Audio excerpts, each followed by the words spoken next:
Hi friends, this is Kathiresan. இந்த வீடியோவில் நம்ம என்ன பார்க்க போகிறோம்னா, ரியாக்ட் அப்ளிகேஷனை எப்படி கிரியேட் பண்ணி ரன் பண்ணுறதுன்னு தான் பார்க்க போகிறோம். ஸோ அதுக்கு நமக்கு என்னென்ன இன்ஸ்டால் பண்ணணும்னா, Node.js அப்படின்னு சொல்லி டைப் பண்ணுங்கள்.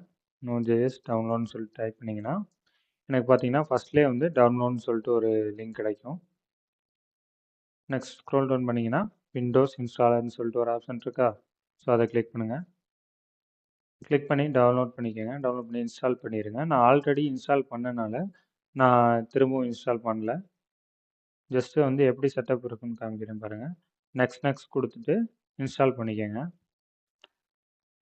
நெக்ஸ்ட்டு வந்து பார்த்தீங்கன்னா எனக்கு என்ன இன்ஸ்டால் பண்ணணுன்னா, visual studio code, VS code, download for Windows 11, 10 எது வேணால் கொடுங்க. ஸோ இதுவும் அதே மாதிரி ஃபஸ்ட் நீங்கள் கிளிக் பண்ணதும் எனக்கு இந்த மாதிரி பேஜ் வந்து ரீடைரக்ட் பண்ணிச்சா. ஸோ இதில் பார்த்தீங்கன்னா விண்டோஸுக்குன்னு சொல்லிட்டு ஒரு ஆப்ஷன் இருக்கும். அதை கிளிக் பண்ணிங்கன்னா ஆட்டோமேட்டிக்காக வந்து அது டவுன்லோட் ஆகும். சம்டைம்ஸ் மாதிரி இந்த அன்வெரிஃபைடுன்னு இருக்கும். கிளிக் அன்வெரிஃபைடு ஃபைல் கொடுத்தீங்கன்னா வந்து எனக்கு டவுன்லோட் ஆகிடும். ஸோ அதே மாதிரி விஎஸ் கோடையும் வந்து இன்ஸ்டால் பண்ணிக்கோங்க. விஎஸ் கோடும் நான் ஆல்ரெடி இன்ஸ்டால் பண்ணேன், ஸோ அதை நான் இன்ஸ்டால் பண்ணல. நெக்ஸ்ட் பார்த்தீங்கன்னா, இப்போ ஒரு நம்ம ப்ராஜெக்ட் க்ரியேட் பண்ணுறதுக்கு நான் என்ன பண்ணுறேன்னா, சிம்பிளாக ஒரு ஃபோல்டர் ஒன்று க்ரியேட் பண்ணுறேன் பாருங்கள். க்ரியேட் ஃபோல்டர் நேம் வந்து ரியாக்ட் ப்ராஜெக்ட்ஸ். ஸோ இந்த ரியாக்ட் ப்ராஜெக்ட்ஸ்க்குள்ளே தான் என்னோட எல்லா ப்ராஜெக்ட்டுமே நான் க்ரியேட் பண்ண போகிறேன். இப்போ நான் சிம்பிளாக ஒரு ப்ராஜெக்ட் க்ரியேட் பண்ணலாம். ஸோ இதை நான் ஓப்பன் பண்ணிக்கிறேன். ஓப்பன் பண்ணதும் எனக்கு பார்த்தீங்கன்னா இங்கே வந்து இதை கிளிக் பண்ணிங்கன்னா டாப்பில் கிளிக் பண்ணிங்கன்னா எனக்கு வந்து இந்த மாதிரி செலக்ட் ஆயிரும். இதில் வந்து சிஎம்டி அப்படின்னு டைப் பண்ணுங்கள். சிஎம்டின்னு டைப் பண்ணதும் எனக்கு வந்து இந்த மாதிரி கமெண்ட் ப்ராம்ப்ட் வந்து ஓப்பன் ஆகும். நெக்ஸ்ட் பார்த்தீங்கன்னா கோட் ஸ்பேஸ் டாட். இந்த கோட் ஸ்பேஸ் டாட் எதுக்கு கொடுக்குறோன்னா, விசுவல் ஸ்டுடியோ கோடில் வந்து நம்மளோட ப்ராஜெக்ட் ஃபோல்டர் வந்து ஓப்பன் பண்ணுறதுக்கு தான் கோட் ஸ்பேஸ் டாட்னு கொடுப்போம். இப்போ நான் என்டர் கிளிக் பண்ணுறேன் பாருங்கள். இப்போ நான் என்டர் கிளிக் பண்ணதும் பார்த்தீங்கன்னா எனக்கு வந்து கீழே ஒரு டெர்மினல் வந்து ஓப்பன் ஆகும். சப்போஸ் உங்களுக்கு ஓப்பன் ஆகலைன்னா மேலே பார்த்தீங்கன்னா டாப்பில் வந்து நிறைய மெனு இருக்கும். அந்த மெனுவில் வந்து டெர்மினல், நியூ டெர்மினல் கொடுத்தீங்கன்னா இந்த மாதிரி நியூ டெர்மினல் வந்து ஒரு ஓப்பன் ஆகும். இப்போ நம்மளோட ப்ராஜெக்ட் எப்படி க்ரியேட் பண்ணணும்னா, ஸோ இப்போ பாருங்கள், ப்ரௌசரில் போயிட்டு ஒயிட் ரியாக்ட் அப்படின்னு சொல்லிட்டு நான் வந்து சர்ச் பண்ணுறேன்.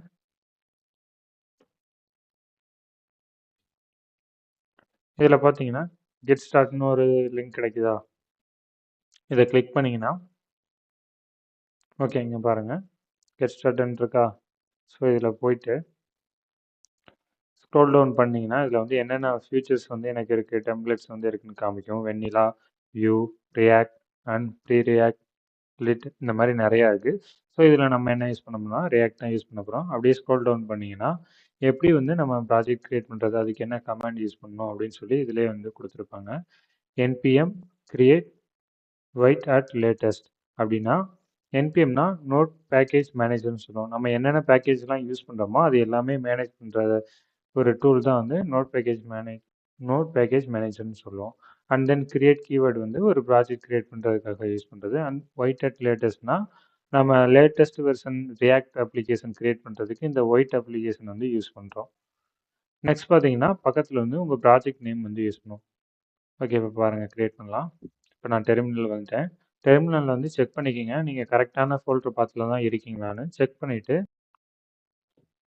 npm create void at latest.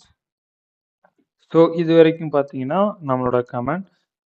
Next பார்த்தீங்கன்னா நம்மளோட ப்ராஜெக்ட் நேம் என்ன வச்சுக்கலாம், சாம்பிள் ரியாக்ட் ப்ராஜெக்ட் அப்படின்னு சொல்லிட்டு நான் ஒரு நேம் வைக்கிறேன். ஸோ இப்போ வந்து நான் என்டர் கிளிக் பண்ணுறேன் பாருங்கள்.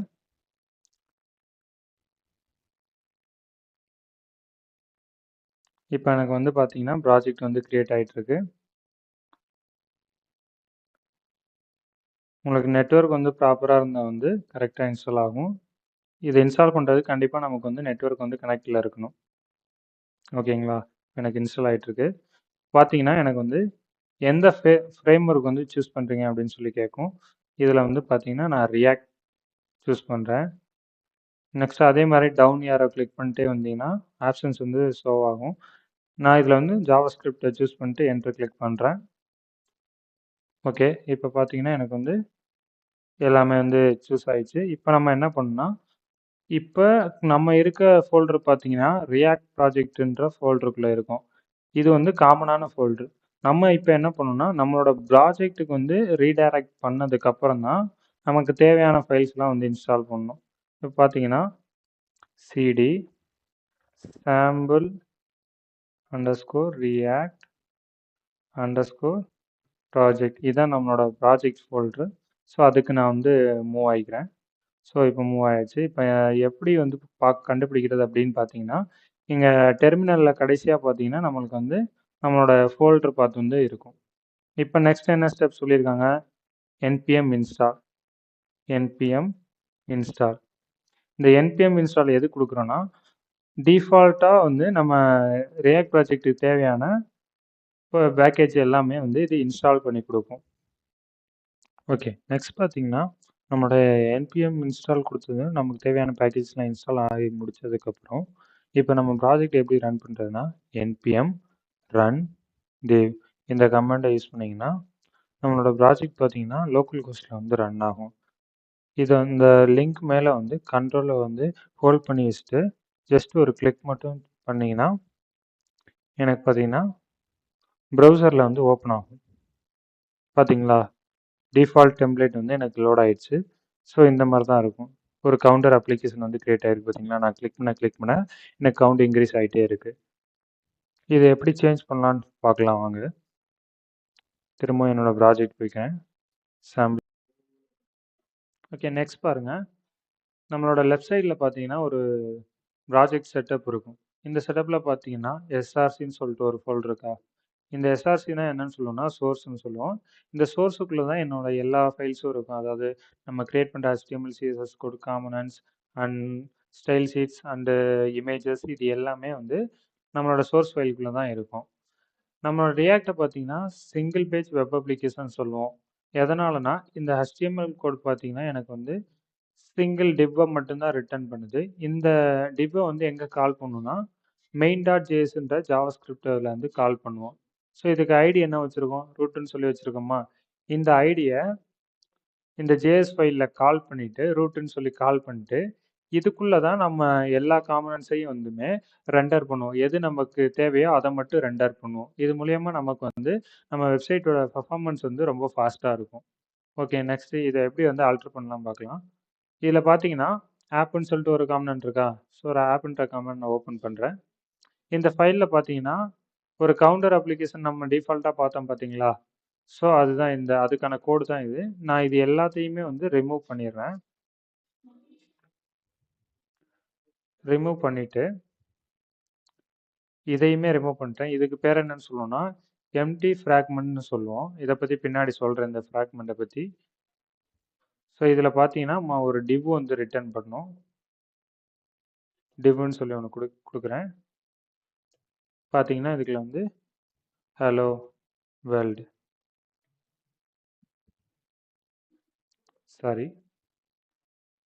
ஹலோ வேர்ல்டு அப்படின்னு சொல்லி கொடுக்குறேன்.